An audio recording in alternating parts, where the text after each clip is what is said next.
ওইটা এই যে এই যে টাকা, ওই যে ইলিশ। ও আচ্ছা। আসো না, কাছে আসো। মজ্জেন সাহেব, আমি খুব বিপদে পড়ছি, আমাকে লাভে 10,000 টাকা দেন। আপনি তো অনেক মানুষকে টাকা পয়সা দেন। তওবা তওবা তওবা, সি সি সি, এটা তুমি কি কথা বলে? হ্যাঁ, সুদের উপর টাকা দেবো আমি? আমি মসজিদে মুয়াজ্জিন, আজান দেই, আর আমি দেবো সুদের পর টাকা? ছি ছি ছি, সুদ এমন একটা জিনিস, খুব খারাপ জিনিস। হ্যাঁ, হাদিস কোরআনে উল্লেখ আছে তো, সুদ খাওয়া খুবই খারাপ, এর শাস্তি ভয়াবহ। যা বলিস আর বলো না, সুদ জিনিসটার মতো খারাপ জিনিস নাই।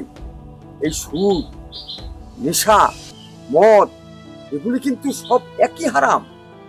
সবই তো বুঝলাম মজ্জেন সাহেব, কিন্তু আমি কি করব বলেন? আমার স্বামীটা তো অসুস্থ, সে বিছানায় পড়ে আছে, আর তার চিকিৎসার জন্য অনেক টাকা দরকার। আমি জানি সুদ খাওয়া হারাম, কিন্তু কি করব? কে জগতে তো মাগনা মাগনা কেউ টাকাটা আমাকে দিবে না, সবাই তো এখন লাভের উপরে টাকা দেয়। সে লাভটা না হয় আপনাকেই দিলাম। তাই বলছিলাম কি, যদি আপনি আমাকে কিছু টাকা দিতেন, আমার সত্যি খুব উপকার হতো। আচ্ছা, তুমি এক কথা বারে বারে বলো না।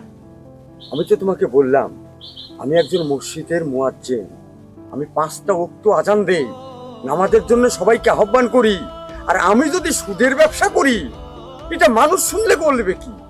দেখেন মজ্জেন সাহেব, আমি জানি, শুধু আমি না, এই এলাকার সবাই জানে আপনি সুদের উপর টাকা দেন। আর আমি জেনে শুনে না আপনার কাছে টাকা নিতে আসছি, কিন্তু আমি একটা জিনিস বুঝতে পারতেছি না, আপনি আমার কাছে কেন অস্বীকার করতেছেন, আর কেনই বা সুদের উপর টাকা দিতে চাচ্ছেন না? আচ্ছা, তোমার কি সমস্যা কি? টাকা দিয়ে কি করবা তুমি? দেখেন মজ্জেন সাহেব, আমি তো প্রথমে আপনাকে বললাম আমার স্বামীটা খুব অসুস্থ, অনেকদিন হলো সে বিছানায় পড়ে আছে, তার চিকিৎসার জন্য অনেক টাকার দরকার। যতটুকু সয় সম্পত্তি আমাদের ছিল, আস্তে আস্তে বিক্রি করতে করতে তার চিকিৎসা করছি। এখন নগদ ক্যাশ বলতে আমাদের হাতে কিচ্ছু নেই। কিন্তু আমি যদি আমার স্বামীর ঠিকভাবে চিকিৎসা না করি, উনি মারা যাবেন। তাই বলছিলাম কি, আপনি আমাকে আপাতত 10,000 টাকা দেন, দেখবেন আমি ঠিক সময় মতো আপনার টাকাটা দিয়ে দেবো। আপনি তার জন্য যা লাভ নেবেন, আমি দিতে রাজি আছি। না না না, আমি তোমাকে টাকা পয়সা দিতে পারবো না। তাছাড়া ধরো, আমি নিজেই তো অসুস্থ, আমারও চিকিৎসা করতে টাকা লাগবে। টাকা যে নেই তা না, টাকা আছে, কিন্তু আমার লাগবে তো। ও মজ্জেন সাহেব, তার মানে আপনি টাকাটা দিবেন না, ঠিক আছে? আচ্ছা, তাহলে আর এখানে থেকে আমার কাজ কি? আমি যাই। এই শোনো শোনো, আমাকে ডাকছিলেন? জি বলেন। এই তোমার কত টাকা জানি লাগবে? বেশি না, আপাতত 10,000 হলেই চলবে। 10,000? আচ্ছা ঠিক আছে, কারণ শোনো, আমরা মুয়াজ্জিম মানুষ তো, এই যে হাদিস কোরআনে আছে, একটা মানুষ বিপদে পড়লে অসুস্থ রোগীকে সেবা করাও কিন্তু এটা একটা খুব সওয়াবের কাজ। তুমি যখন বলছো তোমার স্বামী অসুস্থ, তার চিকিৎসার জন্য ওই টাকা নিচ্ছ, কিন্তু এখানে একটা কথা আছে, শোনো, এই আমার কাছ থেকে টাকা নিলে কিন্তু আমারে কিন্তু ওই হাজারে হাজার। হাজারে হাজার মানে ঠিক বুঝলাম না। হাজারে হাজার আবার কিরকম? ওই তো মানে 1,000 টাকা নিলে এই 1 মাস পরে সেটা দাঁড়াবে এই 2,000, আর তুমি 10,000 টাকা নিলে 1 মাস পরে গিয়ে দাঁড়াবে 20,000। মানে মানে হাজারে হাজার, মানে ডবল। আমি ধরো তো অল্প কয়েকজনের সঙ্গে ব্যবসা করি তো, যার কারণে সুদের হারটা আমার একটু বেশি। আচ্ছা, আপনি তো মুয়াজ্জিন, আপনি তো বলছিলেন সুদ দেয়া নাকি হারাম, আপনি এটা জানেন মানে, আর কিছুক্ষণ আগে আমাকে কি জন্য বলছিলেন? তুমি জানো এর ভয়াবহতা কি? খবরে আগুনের মধ্যে পড়তে হবে। আপনি তো সবই জানেন, তাই না? এত কিছু জানার পরেও আপনি আমাকে টাকাটা দিচ্ছেন কেন? আমার স্বামী অসুস্থ, আর আপনি এটাও জানেন হাদিসে কি আছে, প্রতিবেশী যদি অসুস্থ হয় বা তার যদি টাকার দরকার হয়, তাকে টাকা হাবলাত দিয়ে কি সওয়াবের কাজ, তাই তো? আমার হাজবেন্ড অসুস্থ, আমি আপনার কাছে সাহায্যের জন্য আসি নাই, টাকাটা ধার নেওয়ার জন্য আসছি। না না সরি, লাভের জন্য, মানে লাভের উপর টাকাটা নেওয়ার জন্য আসছি। আপনি দিতে তো রাজি হয়েছেন, কিন্তু লাভ তো সবাই নেয়, কম আর বেশি শুনেছি ওই হাজারে আর কি 100 এরকম, কিন্তু আপনি হাজারে হাজার। তা আমার হাজারে হাজার, এ পোষালে তুমি নাও, না পোষালে তুমি যাও। কিন্তু মুয়াজ্জিন সাহেব, এটা একটু বেশি হয়ে গেল না? আমি তো বললামই, আমি সামান্য কয়েকজনের সঙ্গে ব্যবসা করি, যার কারণেই আমার একটু লাভটা বেশি। সবই তো বুঝলাম, আমার না একটা টেনশন হচ্ছে। এই যে ধরেন আপনি যে আগুনে পোড়ার কথা বললেন না, 100তে 100 নিয়ে যদি আগুনে পড়ে, তাহলে আপনি তো হাজারে হাজার নেবেন, তাহলে কবরে শাস্তি হবে না? হলো, ইবাদত বন্দেগীতে অনেক কিছুই কেটে যায়। আমি ছোটখাটো পাপ করলে সেসব পাপ ওই ইবাদত বন্দেগীর মাধ্যমে তো ওটা শেষ হয়ে যায়। জানো না, আমাদের দ্বারা সবকিছু সম্ভব। হো হো, আচ্ছা বুঝতে পারছি। তার মানে 10,000 নিলে আমাকে 10,000ই দিতে হবে? হ্যাঁ, 10,000 নিলে 20,000 দিতে হবে। আর এই 1 মাসের বেশি কিন্তু আমার টাকা কোথাও থাকে না। মানে আমি যদি চাই 6 মাস পর আপনাকে দেব, লাভের টাকাটা প্রতি মাসে দিব? না না না না না, তবা তবা তবা তবা তবা, আমি তো 2 মাসও রাখি না, 1 মাসে টাকা শোধ। তার মানে এ মাসে নিলে আমাকে এ মাস শেষ হলে 20,000 টাকা দিয়ে? ও আচ্ছা, কিন্তু মুয়াজ্জিন সাহেব, টাকাটা তো আমার খুবই দরকার। এখন আপনিও যেহেতু মানে হাজারে হাজার ছাড়া দিবেন না, আমারও তো আর কোনো উপায় নাই, আমার টাকাটা লাগবে। আচ্ছা ঠিক আছে, আমি আপনার শর্তে রাজি। আমি 10,000 নিয়ে 1 মাস পর 20,000 টাকাই দিব, তবু আমাকে টাকাটা দেন। আচ্ছা, আমার কাছে তো এখন খুব একটা বেশি টাকা নেই, তাই না? এটা রেখে দাও। এখানে 10,000 আছে তো? হ্যাঁ, 10,000 আছে। আচ্ছা আছে, গুনতে হবে না, আমার গুণা সহি গুণা। আচ্ছা মুয়াজ্জিন সাহেব, আমার না খুব উপকার হলো। ঠিক আছে, আমি 1 মাস পরে আপনাকে 20,000 টাকা দিয়ে দিব। আচ্ছা যাও, আমি তাহলে আসি। আসসালামু আলাইকুম।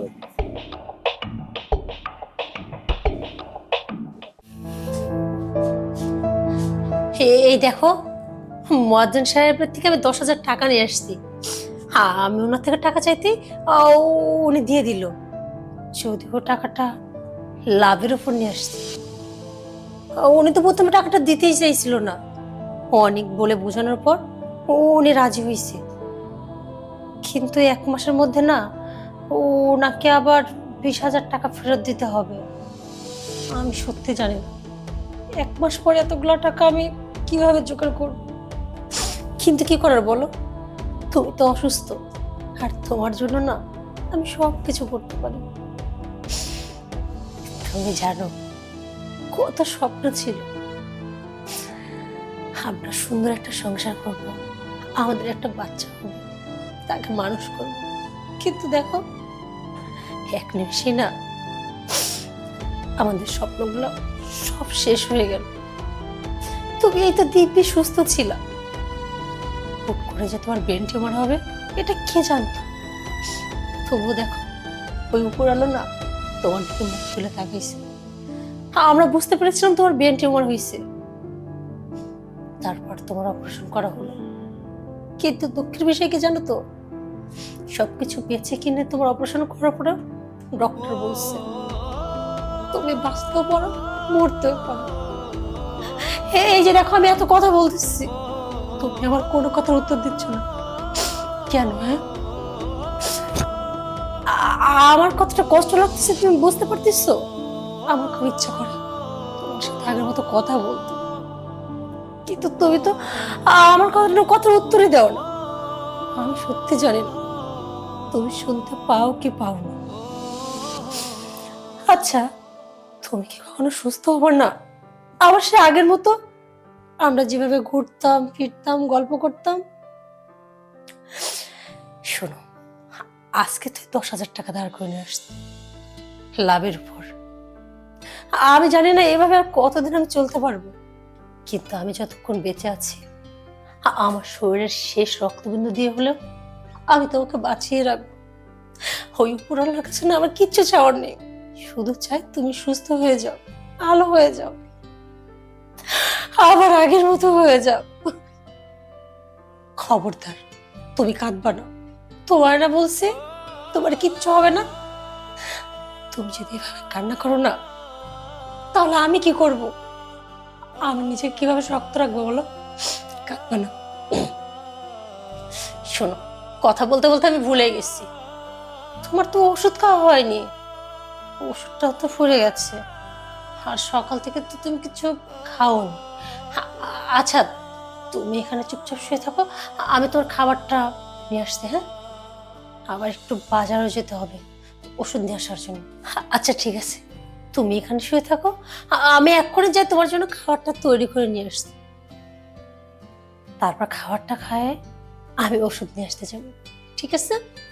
তুমি শুয়ে থাকো।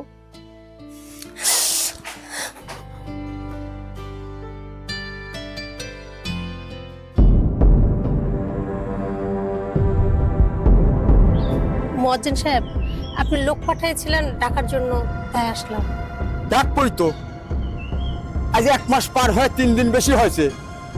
3 দিনে কয় টাকা হয় তুমি জানো? হ্যাঁ, আর কথা দিয়ে তুমি কথা রাখো না, কথা না রাখলে তার শাস্তি কি হয় সেটা জানো? হ্যাঁ, আচ্ছা তোমরা সবকিছু জানিয়ে শুনে হ্যাঁ শরীয়ত বরখেলাপ করো কেন? আসলে মুয়াজ্জিন সাহেব, আমার স্বামীটা না খুব অসুস্থ। আজ কয়েকদিন হলে ওর শরীরটা একদম ভালো নেই।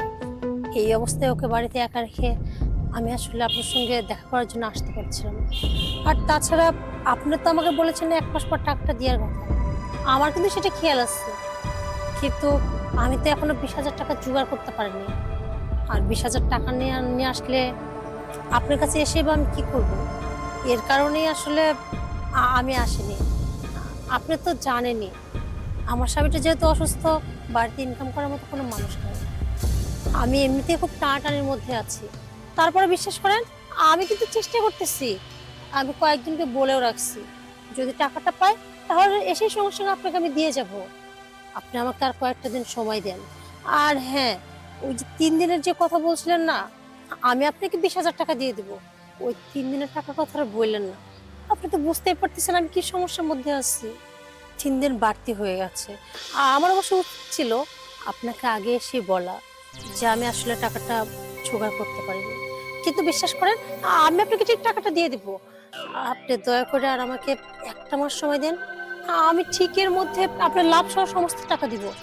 আর 1 মাস রাখলে তো 30,000 হবে, আমি আপনাকে 30,000 টাকাই দিব।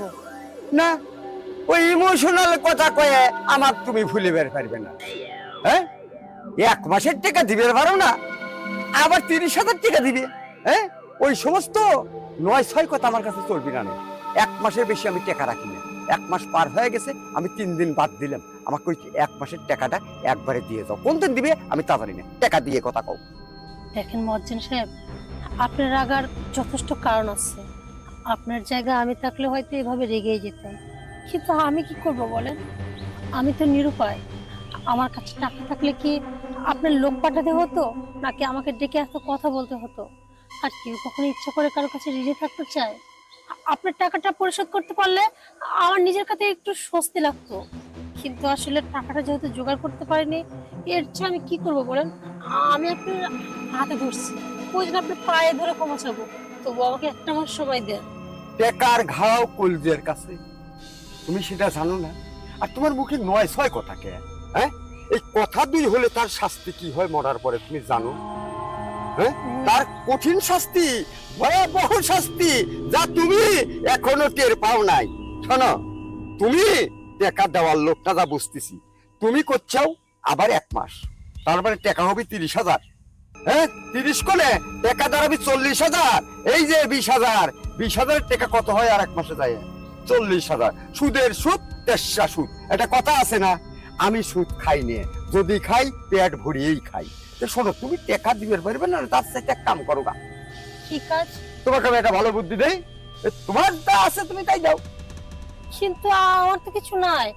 বিশ্বাস করেন, এই যে এটা সিটি গোল্ড, এই আংটিটা সিটি গোল্ড, আমার দুল জোড়া তখন কিনা দুল, স্বর্ণের দুল নাই, আমার কিচ্ছু নেই যে আমি আপনাকে দিব। আছে আছে, তুমি টের পাচ্ছ না? ঠিকই টের পাচ্ছ, প্রকাশ করতেছো না। তোমার কাছে যে সয় সম্পত্তি আছে, সে সয় সম্পত্তি আমারই কাছেও নাই। বুঝতে চাও? মানে আমি না সত্যি ঠিক বুঝতে পারছি না, যদি একটু ক্লিয়ার করে মানে বলতে। ওইটা, এই যে টাকা, ওই জিনিস।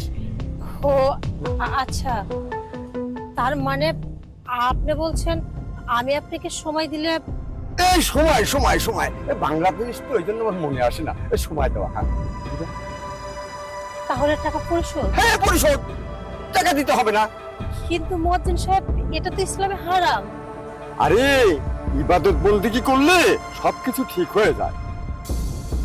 কিন্তু কি বলছেনটা কি আপনি? দেখেন, আমি অন্য একজনের বউ, আর তাছাড়া আমার স্বামী এখনো জীবিত, আর আমি আমার অসুস্থ স্বামীটাকে বাড়িতে রেখে আপনার সঙ্গে ফুর্তি করবো? ছি, না না, আমি এই ধরনের কাজ করতে পারবো না। আপনি আমার কাছে 20,000 টাকা পান তো, আমি আপনাকে টাকাটা দিয়ে দিবো। দাও দাও। মানে এই মুহূর্তে না, আপনি আমাকে একটা সপ্তাহ সময় দেন, আমি এক সপ্তাহতে যে লাভটা আসে সেটা সহকারে দিব। আমি 1 ঘন্টা সময় তোমাকে আমি দেবো না, কারণ তুমি ওয়াদা ভঙ্গ করেছাও। ওয়াদা ভঙ্গকারীকে আল্লাহ পাকও পছন্দ করে না, আল্লাহর বান্দাও পছন্দ করে না। মানে আপনি তো বুঝতে পারছেন আমার কাছে না, আর আমি তো বললাম আপনি সব টাকা দিয়ে দিব। না, দিয়ে দেবো এক কথা আর দেওয়া এক কথা। দাও। আমি তো আপনাকে লাভ সহই দিব নাকি? আমার কাছে যদি 5টা দিন পরে দিই, ওই 5টা দিনের লাভও আপনাকে আমি দিয়ে দিব। যার প্রথম শব্দ মিল পড়ে না, তার সারা জীবনের শব্দ মিল পড়ে না। তুমি একবার ওয়াদা করেছো, আমার সঙ্গে ওয়াদার মিল পড়ে নাই, তুমি সারা জীবনে তোমার ওয়াদা মিল পড়বে না। আর তুমি এটা কেন বোঝো না? চামড়া দিয়ে টেকা সুদ, এরকম সুযোগ আর কোনে পাবি? কিন্তু আমি এরকম জঘন্য কাজ না করতে পারবো না, আমার বিবেকে বাধা দিচ্ছে। শোনো, বিবেকে সুদের থেকে আমাকেও বাধা দিছিলে, তুমি কিন্তু সেদে সেদে সেদে সেদে আমাকে রাজি করাইছিলে, বুঝছো? তো এখন আমি কি, তুমি কি চাও আমি সাজে সাজে তোমাকে রাজি করাবো? তোমার টাকা পরিশোধ করবে, গাও দিয়ে পারো আর পিঠ দিয়ে পারো, পরিশোধ করো। আচ্ছা ঠিক আছে, আমি বুঝতে পারছি আপনি আমাকে ছাড়বেন না। ঠিক আছে, আমি আপনাকে সময় দিব, আপনি আমার বাড়িতে আসেন। আবার বাড়িতে কেন? আমার বাড়িতে ফাঁকা জায়গা আছে। কি বলছেনটা কি? হ্যাঁ। দেখেন, আমি যদি আপনার বাড়িতে বেশি সময় থাকি, আশেপাশের লোক সন্দেহ করবে। এক কাজ করেন না, আমার বাড়ি তো ফাঁকাই আছে, আপনি আমার বাড়িতে আসেন। না, তুমি এটা বোঝো না। এক ফকিরকে বসা থুয়ে যদি সামনে বসে কেউ ভাত খায়, পাপ হয় না? তুই এক ফকিরের সামনে শোয়া থুয়ে আমি তোমার সঙ্গে শোবো? ঠিক ঠিক, তবা তবা। আরে না না, শুনেন না, মানে বলছিলাম কি, আমার স্বামী তো অসুস্থ, ও তো ঠিকভাবে নড়াচড়া করতে পারে না, কথা বলতে পারে না, আরো দেখলেও না কিছু বুঝতে পারবে না। যাই হোক, আপনি বলেছেন, আমি তো রাজি হয়েছি, বাট আপনার বাড়িতে সম্ভব না, আমার বাড়িতে আসতে হবে। আচ্ছা ঠিক আছে, যদি কোনো সমস্যা না হয় তাহলে আমার সমস্যা নেই। আরে সমস্যা কেন হবে? আপনি তো মুয়াজ্জিন, কেউ দেখলে আমি নাই বলবো আমার স্বামীকে ঝাড়ফুঁক করার জন্য নিয়ে আসছি, আর আপনি গেলে ভাববে যে দেখতে আসতে, কেউ সন্দেহ করবে না।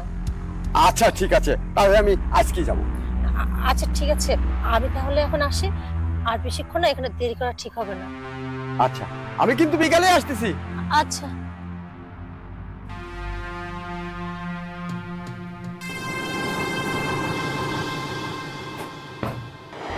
আইসি।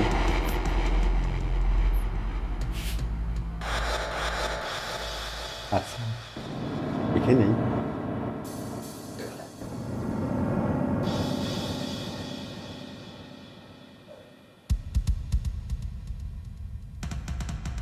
এখানেই। বলছিলাম, আপনি এখনই চলে আসলেন?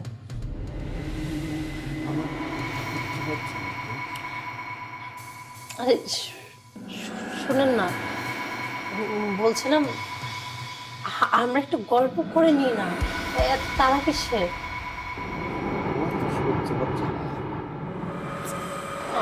আরে শুনেন না, আরে এরকম কেন করছেন?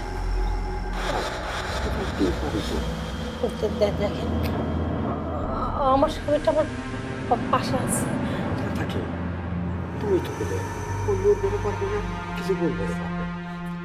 আচ্ছা, আপনার মধ্যে কি কোনো হেদায়েত জ্ঞান কিছু নাই? আপনি তো একজন মুয়াজ্জিন, আপনার বিবেকে বাচ্ছে না? আসো না, কাছে আসো।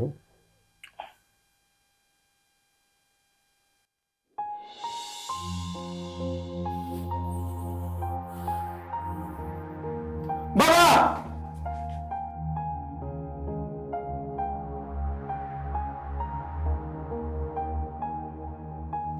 কি করতেছো এটা তুমি? সি সি সি, তুমি এত নিচে নেমে গেছো? আচ্ছা, তুমি না এলাকার মুয়াজ্জিন?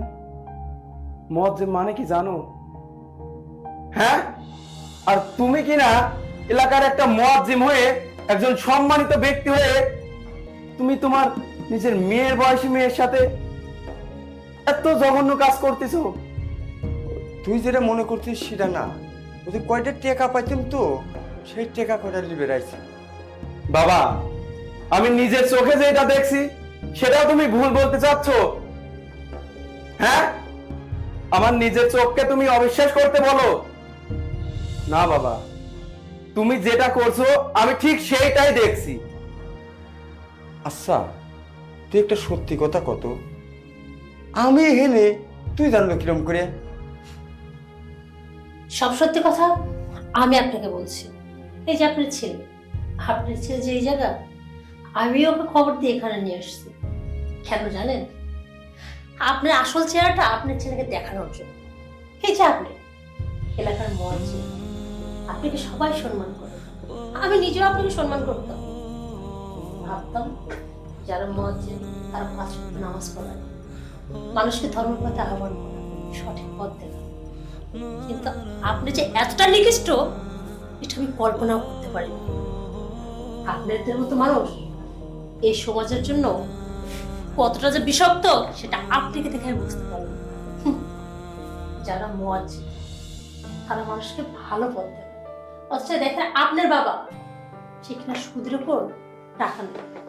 মানুষ সুদের উপর টাকা নেয় 10%, আর আপনার বাবা ডাবল, 100-তে 100 তাকে দিতে হবে। সেই 10% 20% বোঝেন। আমি না খুব অভাবে পড়েছিলাম, আর তার কারণে আপনার বাবার কাছে গেছিল। এই যে আমার স্বামীকে দেখতে পাচ্ছেন না, বিছানায় অসুস্থ হয়ে শুয়ে আছে। হঠাৎ করে আমার স্বামীর ব্রেন টিউমার হয়, তার চিকিৎসার জন্য অনেক টাকা লেগে গেল। আর ডাক্তার এখন বলেছে আমার স্বামী বাঁচতে পারে মরতে, কিন্তু তার চিকিৎসাটা তো আমাকে চালিয়ে যেতে হবে। তাই আমি নিরুপায় হয়ে আপনার বাবার কাছে গেছি কিছু টাকা নেওয়ার জন্য। অবশ্যই ধারের জন্য না, কিন্তু আমি অলরেডি শুনে গেছি আপনার বাবার লাভের উপর টাকা দেয়। আর সেটা শুনে আমি যখন ওনার কাছে টাকা চাই, উনি প্রথমে আমাকে অস্বীকার করে, পরে আমাকে দিতে রাজি হয়, কিন্তু 10,000 নিলে 10,000 দিতে হবে। কিন্তু আপনি তো সেটা জানতেনই না যে আপনার বাবা লাভের উপর টাকা দেয়। আজকে দেখেন, আপনার সে বাবাকে যখন আমি টাকাটা ঠিক সময় মতো দিতে পারিনি, অমনি উনি লোক পাঠিয়েছে, আমি গিয়েছিলাম।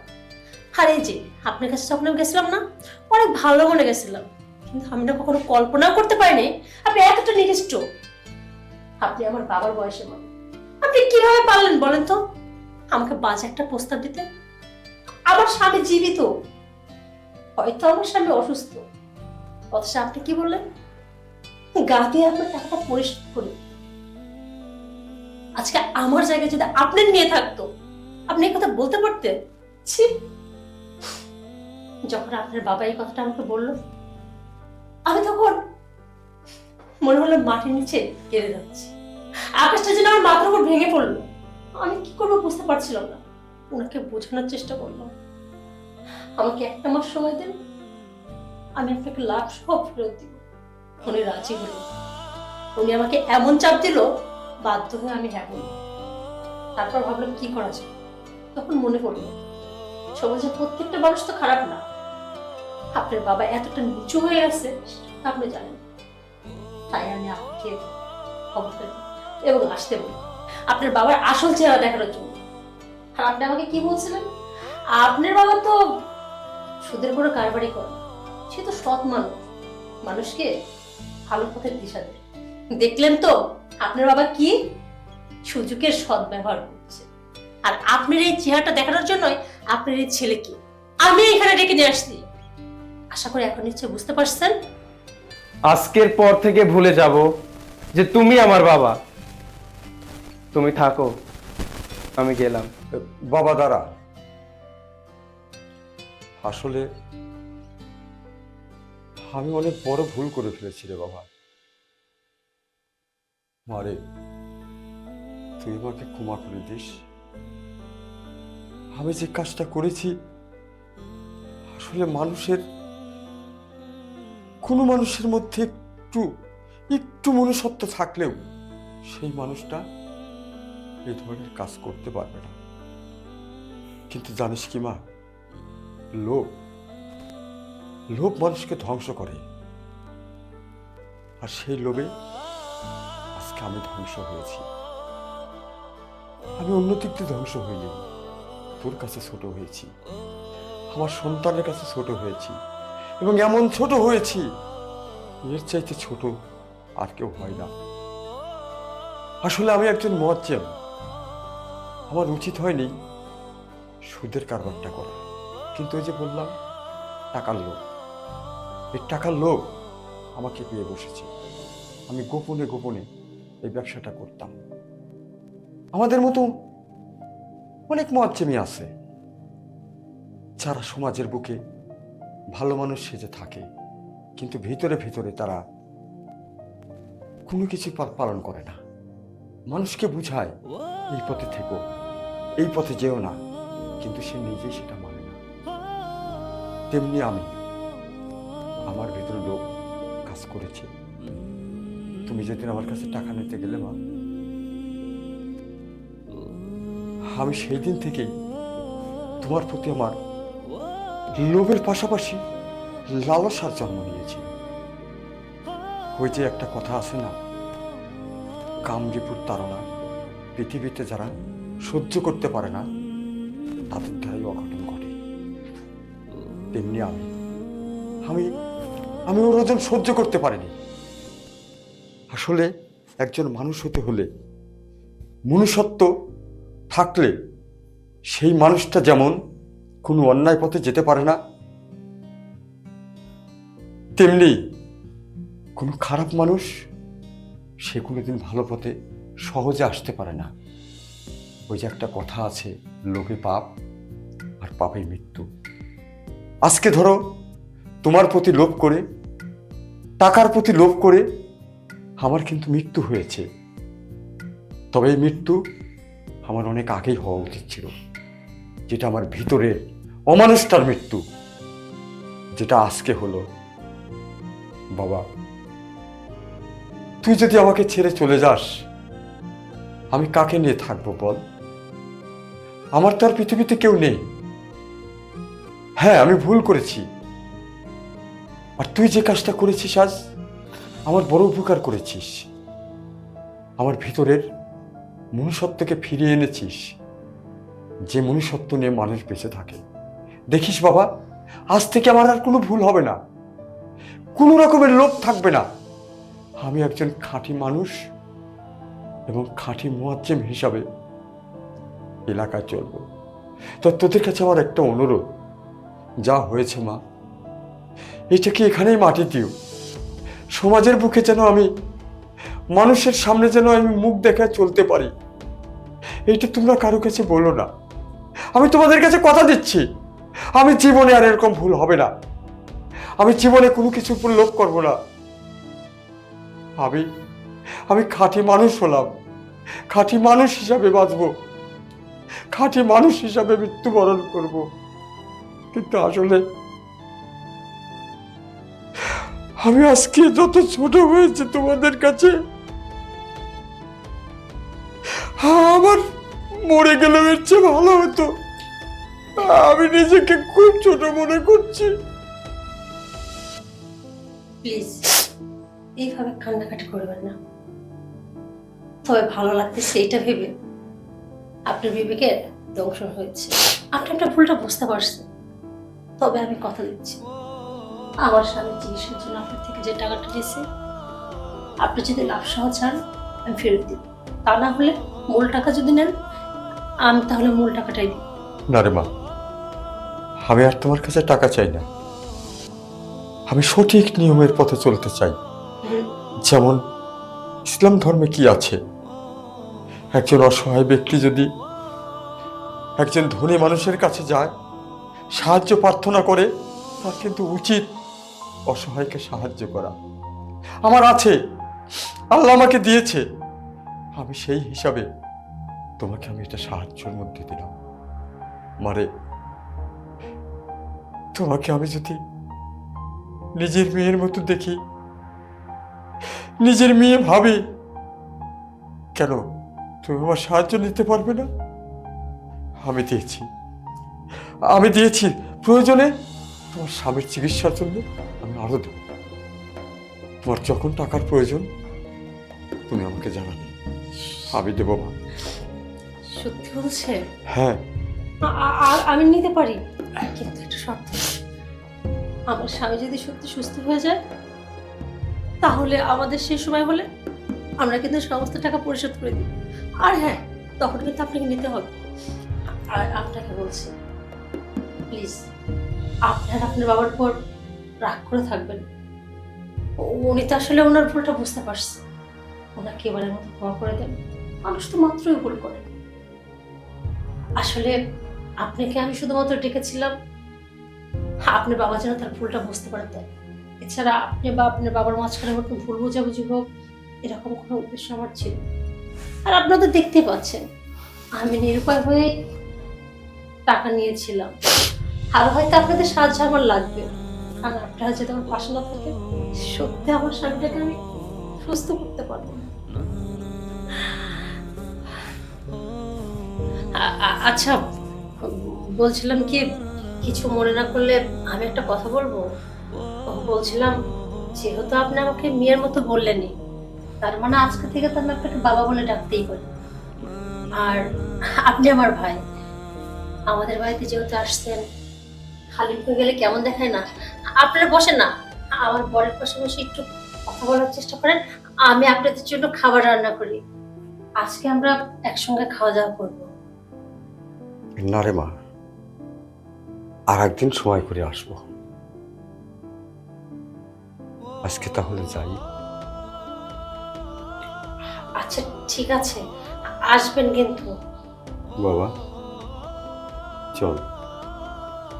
চলো।